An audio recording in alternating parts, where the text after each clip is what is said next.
બી ગર્ભ સંસ્કાર જોઈન કર્યા પછી તો જો કે જીવનમાં આનંદ જ લાગે છે. એક તો ઘણીવાર એવું થાય છે કે ઘણું બધું આપણે એમ થાય છે કે મેં આ જાણેલું છે, મેં આ વાંચેલું છે, પણ એ કેવી રીતે ઉતારવું એ બધું તમે ડ્રીમ બેબીમાં આવ્યા પછી પ્રેક્ટિકલી રીતે જ્યારે કરો છો ત્યારે વધારે ઇફેક્ટ આવે છે.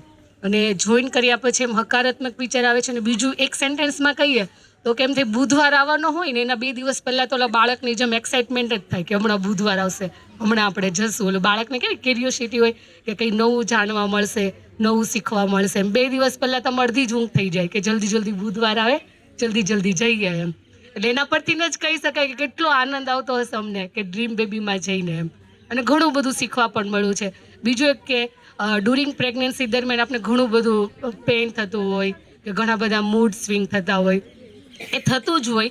પણ અહીંયા આવ્યા પછી એટલું હકારાત્મક થાય છે કે એ થાય છે તેમ છતાં પણ એમ થાય છે કે એક માતાને જો ત્યાં સુધી તપ બળથી ન કંઈ પુત્ર થાય ત્યાં સુધી તો કંઈ જીવન કંઈ કામનું જ નથી. એટલે કે બધું થતું જ હોય છે પણ એને સહન કરવાની જે શક્તિ હોય છે એ ડ્રીમ બેબીમાં આવ્યા પછી મળે છે. કે મેડમ કંઈ પણ મોટિવેશનના વિચારો આપે એટલે અમને એમ થાય કે કંઈ નહીં, ચાલો ને હવે બેબી માટે તો એટલું તો સહન થાય જ ને એમ.